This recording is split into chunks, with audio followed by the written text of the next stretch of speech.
aja.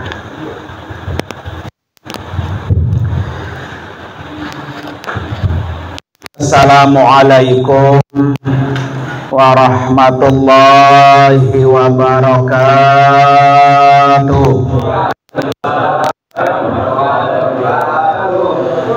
Bismillahirrahmanirrahim.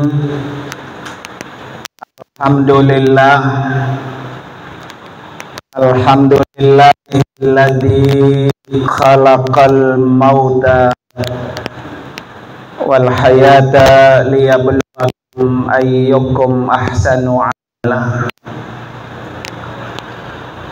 Asyhadu an la ilaha illallah wahdahu la syarikalah wa asyhadu anna sayyidana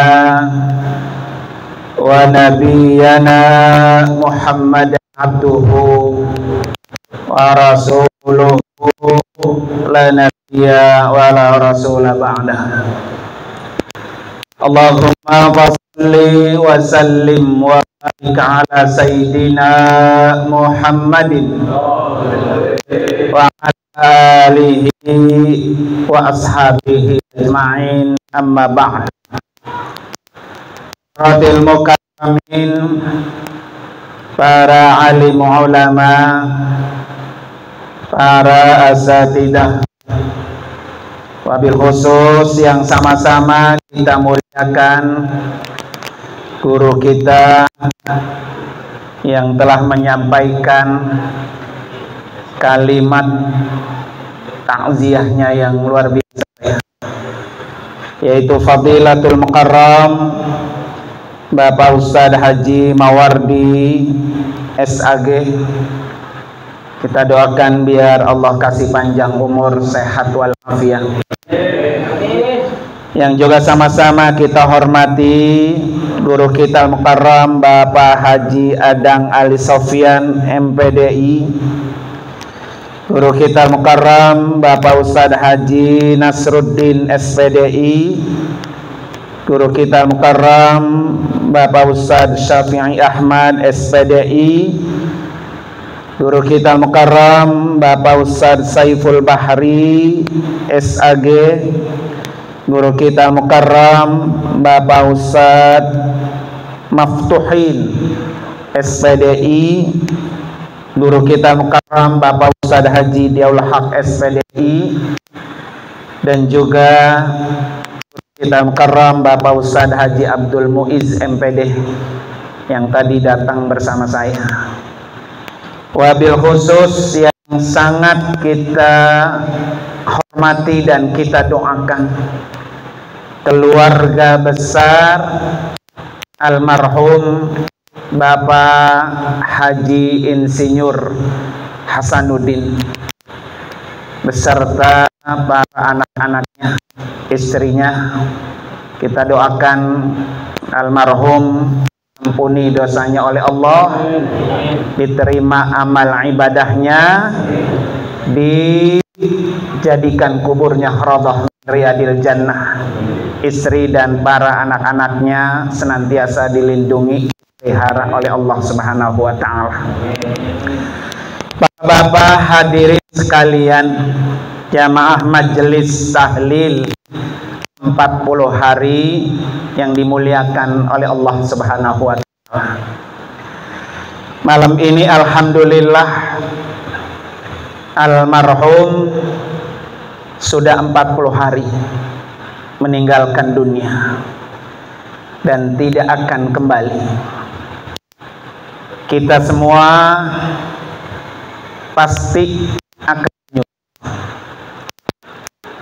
Karena itu Nabi sangat berpesan kepada kita semua, kafa bil mauti wa'izah.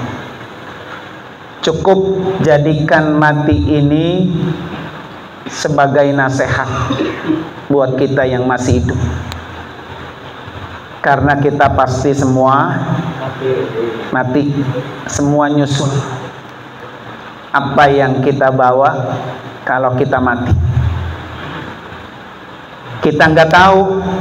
Bisa jadi pulang dari majelis ini Israel udah datang rumah kita. Ya Pak ya. Bisa jadi besok, bisa jadi bulan depan, tahun depan.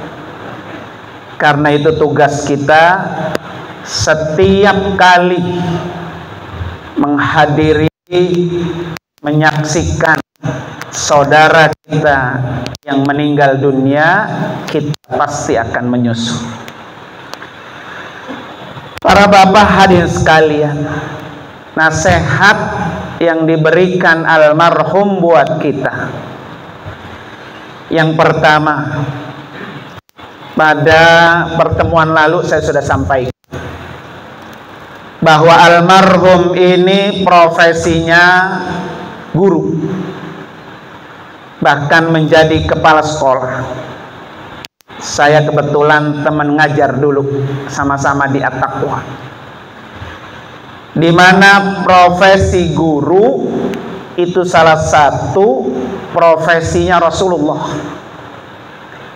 Nabi profesinya salah satunya apa?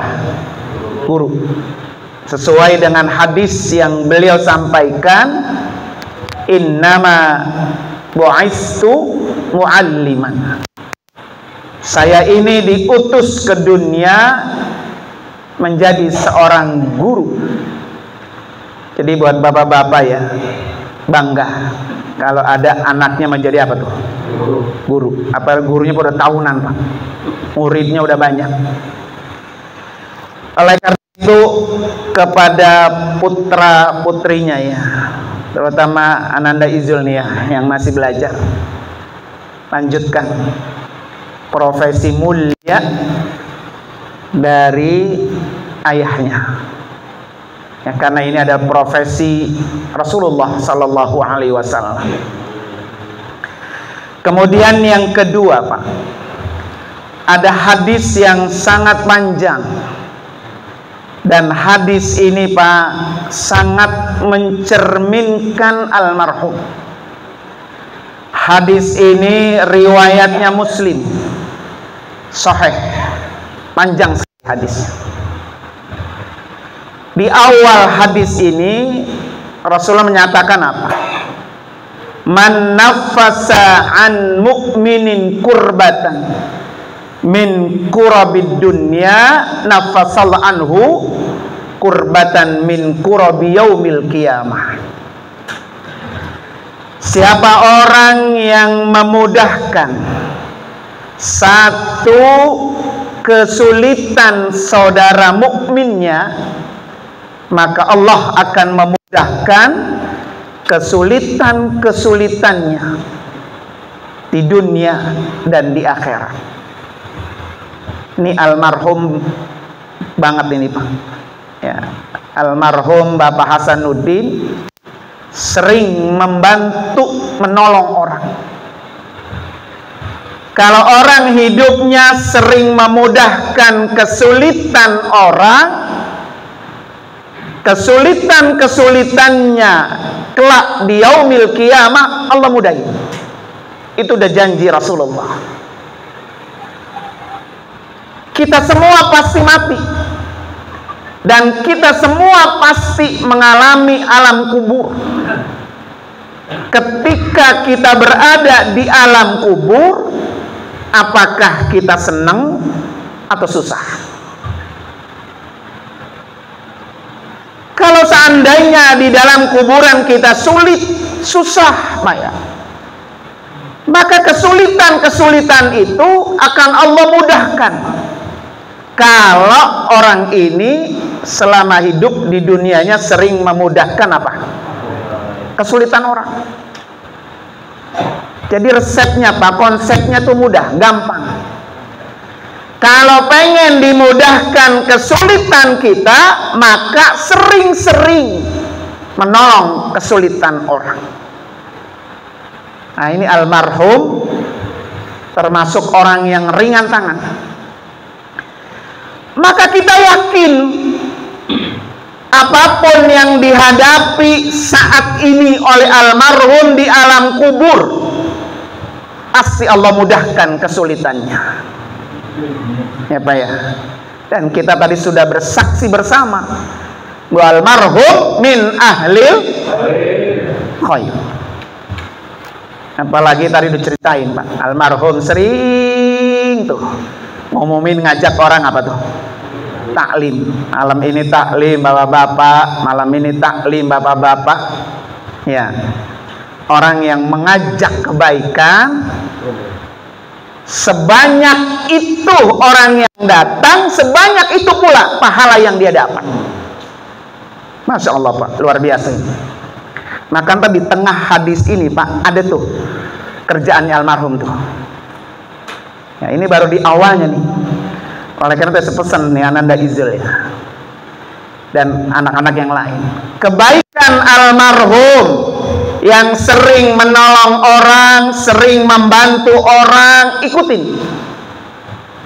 Kalau diikutin oleh putra-putrinya, oleh istrinya, pasti almarhum mengalir pahalanya. Pasti itu Pak. Ya, karena beliau berarti sudah mencontohkan. Ini kan kadang Pak ada orang yang bol kuning buntut gasir. Ya Pak ya. Emang tahu itu jalanan gang udah sempit. Pakai diapain Pak? Pakai dipager. Ya Pak ya. Boro-boro dia mulai barin itu gang Pak ya. Jaroknya apa di atas kalenan, di atas got Pak ya. Jadi kalau di dunia saja Pak, dia udah menyempitkan orang lain. Nauzubillah. Ini udah pasti Pak, dia akan disempitkan di mana tuh? Di alam kuburnya. Nah, apalagi itu apa ya? Yang di dunia tuh ya. Jadi kalau kita pengen lega, pengen mudah urusan kita, di depan rumah kita ada jalan kecil, lebarin. Nah, pasti itu Allah kasih kemudahan. Ini kadang-kadang belum sampai pada konsepnya kita begitu. Tebang beda 2 jengkal. Sampai pada apa tuh? Berantem sama tetangga kagak akur bertahun-tahun. Lebaran buatin dia apa? Minta maaf. Emang kalau mati mau dibawa itu 2 jengkal Pak. Ya, jadi konsepnya ringan Pak. Kalau pengen dimudahkan Allah, mudahin orang lain. Termasuk mudah jalan di depan rumah kita. Ya, ini mobil 2 kagak muat. Nah ya, gara-gara itu apa tuh? Dipasang jaroknya di atas apa tuh? Got. Kadang-kadang ditaruhin pot lagi Pak, udah sempit pakai pot lagi di situ. Masya Allah, ya itu orang Pak ya. Jadi konsep hidup kita Pak seperti yang Rasulullah lakukan. Man nafasa an mu'minin kurbatan. Nih, kurbatan itu Pak satu kesulitan. Kalau ada orang yang memudahkan satu aja Pak kesulitan, maka hadisnya apa? Nafasallahu anhu kurbatan min kurobi. Nah itu. Jadi dijamak itu. Jadi kesulitan kita yang jauh lebih sulit Allah mudahkan. Yang memang orang hidup Pak pasti punya kesulitan. Ya Pak ya. Jadi kalau gampang urusan kita, gampangin urusan apa? Orang. Nah ini almarhum, alhamdulillah. Ke tengah dikit Pak hadisnya nih. Ya. Kata Nabi apa? Wallahu fi aunil abdi maka nal abdu fi auni akhihi. Allah itu akan selalu menolong hambanya selama hambanya menolong saudaranya. Ini sama saudara aja Pak, pelitnya kebol-bol, buntut gasir Pak ya. Itu sama saudara, apalagi sama orang lain. Ya kan? Kalau ngetok pintu, assalamualaikum, ya paling gantian saudara lu minjem duit, no datang no, nah, gitu Pak ya. Nah, nauzubillah ini Pak. Ya. Sama saudara buntut gasiran, apalagi orang lain Pak ya. Maka konsep dari Nabi jelas Pak. Allah itu akan menolong kita kalau kita sering menolong saudara kita. Ya, makanya kalau ada orang datang, tangan tuh jangan begini, ya Pak ya. Tangan itu benar-benar terbuka. Karena kita nggak tahu Pak, siapa tahu tuh orang itu yang Allah utus untuk membebaskan kita punya dosa. Siapa tahu orang itu datang minta tolong kepada kita, menjauhkan kita dari bala. Ya, bisa jadi Pak, hari ini nih kita akan mendapatkan musibah, tapi karena kita memberikan bantuan pada saat itu, Allah tukar tuh musibah menjadi apa tuh? Menjadi sebuah kebahagiaan. Iya, tuh prinsip hidup kedua. Jadi gampang, ingin ditolong Allah, maka sering-seringlah apa tuh? Menolong saudara. Nih Ananda Izul dan saudara-saudaranya ya. Ini kebiasaan almarhum, memang sering nolong saudaranya. Besok kalau Ananda Izul dan saudaranya dulu pada berhasil Pak ya, sukses, punya duit, punya rezeki banyak, jangan bol kuning butut apa? Jangan bol kuning butut gasir, jangan. Ya, ya namanya rezeki Pak, titipan dari Allah. Kalau Allah udah ngambil Pak, jangankan sampai berbulan-bulan, hitungan jam ludes, hitungan menit ludes. Ya Pak ya. Tuh ada kemarin saya datang dari Pondok Bambu, teman saya Pak Lebaran, cerita. Lah kebakaran rumahnya pada nempet Pak ya. Lah habis berapa rumah? Kagak pakai hitungan hari. Semua barang yang ada di dalam rumah ludes Pak. Habis itu kalau Allah sudah ambil. Ya, maka kalau pengen dia terus mengalir, nambah, itulah ada yang namanya tadi itu berbagi. Baik itu zakat, baik itu sedekah, baik itu infak ya. Nah ini almarhum alhamdulillah Pak ya. Semuanya tambah apa tuh? Tambah berkah. Lanjut lagi Pak, hadis di bawahnya lagi. Masih hadisnya panjang Pak. Ya kalau dibaca tuh panjang. Apa Pak? Man salaka tariqan yaltamisu bihi ilman sahalahullahu lahu tariqan ilal jannah. Nah ini almarhum apa? Siapa orang yang meniti jalan, membuka jalan untuk mencari ilmu, maka orang ini Allah mudahkan jalan menuju surga. Ayo diceritain, almarhum tuh sering umumin terus, bukain jalan surga buat orang-orang lain. Almarhum pasti Allah mudahkan jalan menuju surga. Ya, besok anak Izul berangkat ke Yaman, pulang 6 tahun. Yaman Pak, itu Yaman Pak. Kalau dari Yaman Pak ya, saya udah jempolin Pak. Kalau kita kan biasa kan yang kita hafal Pak, Quran Pak ya, hadis. Di Yaman Pak, nih tanya Ustaz Diaul Haq. Yang dihafal apa Pak? Kita fikih dihafal.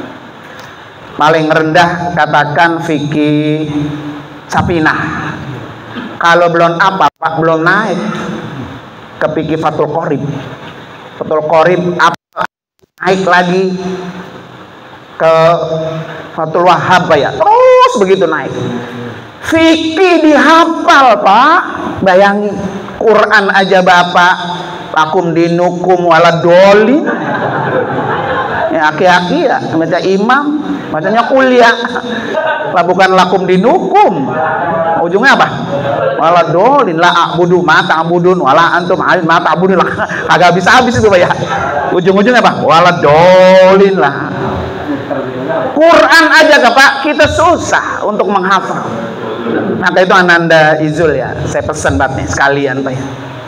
Pokoknya cari ilmu di Yaman sebanyak-banyaknya. Kata Ken Ali apa? Ya Halik ya Malik. Pokoknya kalau lu nggak berhasil sana, lebih baik lu mati di sana aja. Gitu Ken Ali dulu saya berangkat ke Mesir pesannya. Kalau Izul nggak berhasil di Yaman, agak pulang bawa ilmu, baik lu mati di tanah rantau. Begitu Pak. Belajar, pulang.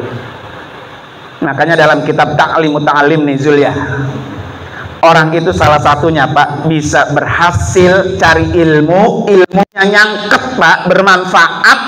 Dalam kitab ta'lim apa Pak? Kalau lagi belajar gelar sejadah, sholat hajat, belajarnya ngadep ke kiblat. Suruh begitu, Pak. Ya. Jadi orang yang belajarnya pakai wudu, orang yang belajarnya menghadap ke kiblat, ilmunya jauh lebih bermanfaat. Ini yang ngomong kitab Ta'lim nih, bukan saya, bukan. Maka di situ dalam kitab itu ceritain, Pak, ada 2 orang, Pak, dalam satu kampung pergi merantau belajar jauh. Pulang dari tempat belajar ke kampung lagi, cuma satu yang berhasil, satu enggak. Pas diteliti apa? Ternyata yang satu kalau belajar ngadep kiblat, berwudu, pakai tuh. Saya dulu waktu mau berangkat, Pak, dipesan sama Buya gitu, saya juga kurang paham dulu mah ya. Kata beliau apa? Pokoknya dong, nanti kalau ente di sono sulit ngapal, sulit belajar, sulit ekonomi, gelar sejadah minta sama Allah. Kan kalau gelar sejadah kita ngadep ngulon, Pak, ada ke kiblat gitu ya. Ternyata ada di dalam kitab Ta'lim. Sok Naizul gitu tuh. Ya. Cari ilmu yang banyak. Kenapa, Pak? Satu, kalau orang punya ilmu, ibadahnya lebih dekat diterima Allah. Tuh ya. Jadi kita kalau ibadah, Pak, cari ilmunya dulu. Kagak bisa ibadah dulu baru belajar. Belajar dulu baru ibadah. Karena ibadah yang diterima oleh Allah, ibadah yang berilmu. Maka kuasai. Ya, nggak usah banyak-banyak, Pak. Satu bidang ilmu kuasai, lengkap. Saya selalu bilang tuh sama anak-anak di sekolah, ya, haji dan umrah itu kan, Pak, bagian kecil dari fikih. Ya, kalau kita belajar fikih kan ada toharoh, ada sholat, ada zakat, ada jihad, ada apa? Haji dan umrah. Orang cuma menguasai haji dan umrah, Pak, luar biasa. Itu baru satu bidang. Nah, makanya besok Izul kuasai itu fikih. Kalau fikihnya dikuasai, insya Allah, Pak. Yang kedua, kalau ilmu yang dibawa, Pak, kata Imam Ali apa? Al-ilmu yahrusuka. Ilmu itu pasti yang akan menjaga kamu. Kamu nggak bakalan susah dengan ilmu. Kamu nggak bakalan melarat dengan ilmu. Kamu akan diangkat derajat kamu dengan ilmu. Ilmu yang akan melindungi kamu, menjaga kamu. Ya. Jadi kalau hari ini, ya, tadi diceritain tuh, Pak, pulang operasi usus buntu, yang satu masuk DBD, ya, Pak, sakit. Tenang aja. Allah sudah janji. Fa inna ma'al usri yusra. Ini kata ini, Pak, dalam Al-Quran cuma ini doang diulang 2 kali oleh Allah. Fa inna ma'al usri yusra. Ya. Kalau orang pengen bahagia, kalau orang pengen sukses, kalau orang pengen cemerlang, kalau orang pengen urusannya mudah, harus melewati kata usra. Sulit, susah, menderita, mustahil, Pak. Orang kalau sukses itu tidak melewati namanya susah, pasti itu, Pak. Jangankan kita, Pak, Nabi aja, Pak, Nabi. Kenapa Nabi Isra dan Mi'raj? Ya, Isra dan Mi'raj itu yusra dari kata usra yang dilewati oleh Nabi. Apa yang Nabi lewati? Pertama, istri beliau telah dipanggil oleh Allah. Siapa yang kagak sedih, Pak? Tadi anak Izul sambil baca Yasin sambil apa tuh? Nangis, sedih. Nabi ditinggal mati istrinya yang dicintai, yang sering membantu dakwanya, yang sering memotivasi, menyelimuti Nabi dari rasa ketakutan. Allah panggil, sedih Nabi. Kalau kata orang sekarang mah kagak move on gitu, Bang. Ya, masih inget gitu. Ya Allah, bisa kuat apa saya enggak, kuat apa enggak begitu. Jadi saja Zuriyah ya, yakin dengan ayat ini.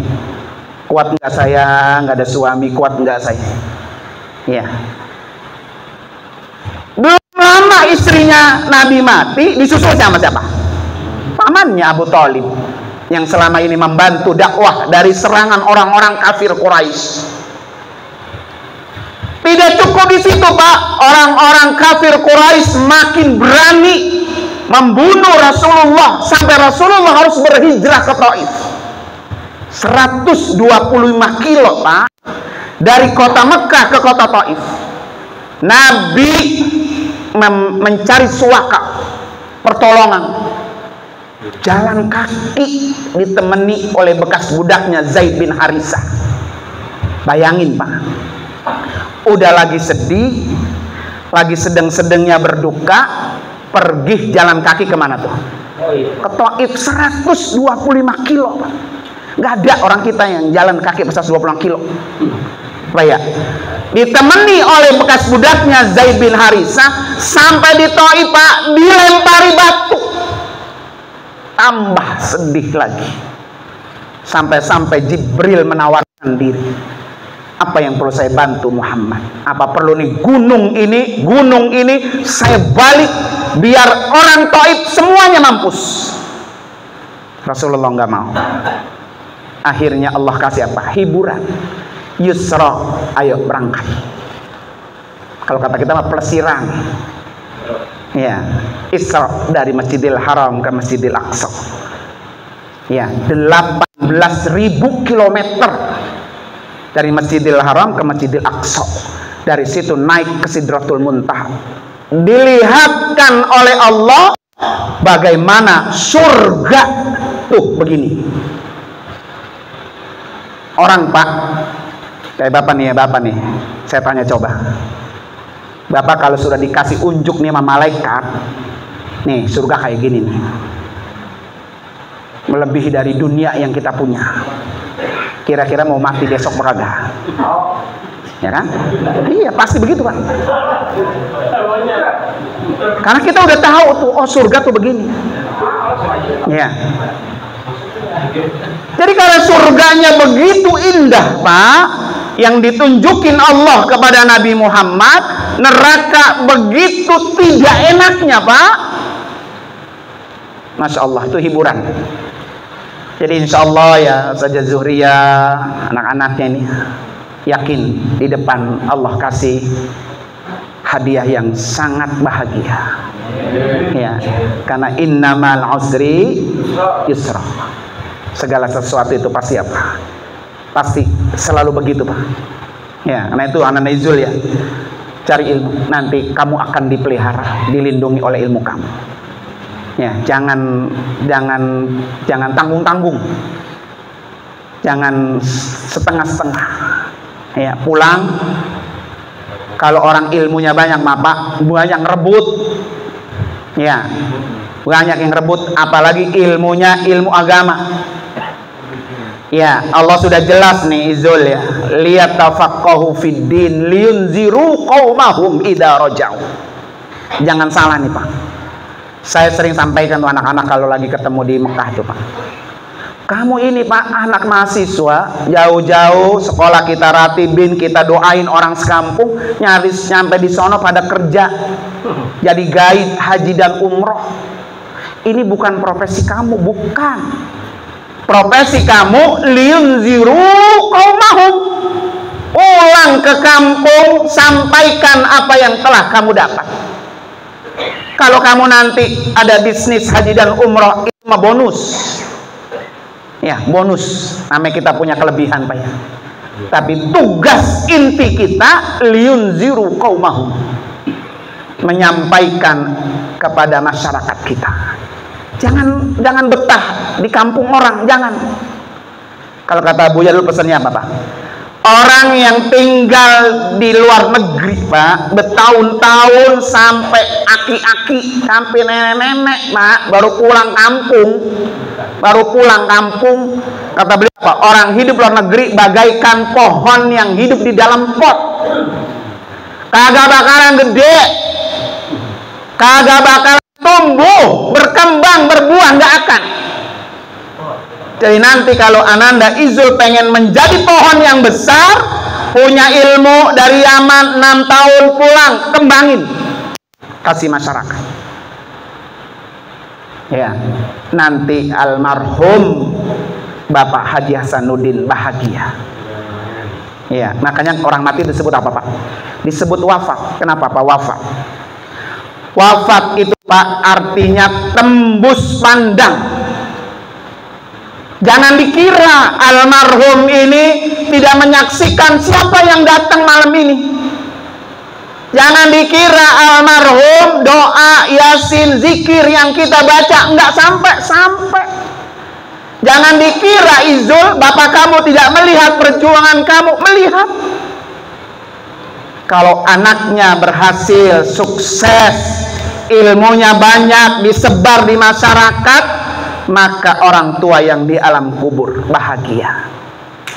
Satu aja Pak, satu nih Pak, istighfar yang dibaca oleh anak buat orang tuanya itu sudah mengangkat 1 derajat orang tuanya di alam kubur. 1 istighfar. Ya, maka besok ya anak-anak Izul dan abang-abangnya ya, jangan lupa selalu istighfar buat orang tua. 1 istighfar diangkat 1 apa tuh? Derajat. Yang namanya orang Pak pasti punya kekurangan, pasti punya dosa Pak ya. Almarhum ada kekurangannya, almarhum ada dosanya. Dengan istighfar anak, dosanya dihapus, angkat lagi derajatnya, diangkat lagi derajatnya sampai hari kiamat Pak. Almarhum habis dosanya, yang ada diletakkan di dalam surganya Allah Subhanahu wa ta'ala. Ya, ini pesannya mana Naizul ya. Jadi jangan mikirin pulang. Ya, di sini mah saya yakin Ustazah Zuhriyah pasti mampu. Ya, apalagi di Yaman Pak. Itu Ardul Aulia. Ya, buminya para wali. Orang pengen nyari ilmu tuh banyak berbondong-bondong ke sana. Udah kalau Allah kasih kesempatan, jangan disia-siakan. Ya, pulang cari ilmu yang banyak. Ya, 6 tahun Pak baru pulang. Dulu kayak Nur Ali 6 tahun Pak di Mekah. Ya Pak ya. Makanya lu, emak saya tuh bilang begini, pokoknya lu sekolah kagak 6 tahun kagak berhasil lu. Begitu deh Pak. Iya Pak, pokoknya begitu. Karena pakai Nur Ali itu di Mekah berapa tuh? 6 tahun. Pulang itu tadi liun ziru qaumah. Sampaikan tuh misi kita ya. Jangan terlena sama kehidupan yang banyak dilakukan oleh teman-teman yang lain ketika berada di luar negeri Pak ya. Maka insya Allah mudah-mudahan Pak ya. Nah ini hadis yang disampaikan. Jadi orang yang meniti ilmu Pak, itu pasti Allah mudahin masuk surga. Dan almarhum alhamdulillah Pak ya, punya majlis taklim, punya juga Pak depan masjid Pak ya. Orang kan Pak kalau hadir di majlis taklim Pak, 1 Allah bukain jalan ke surga.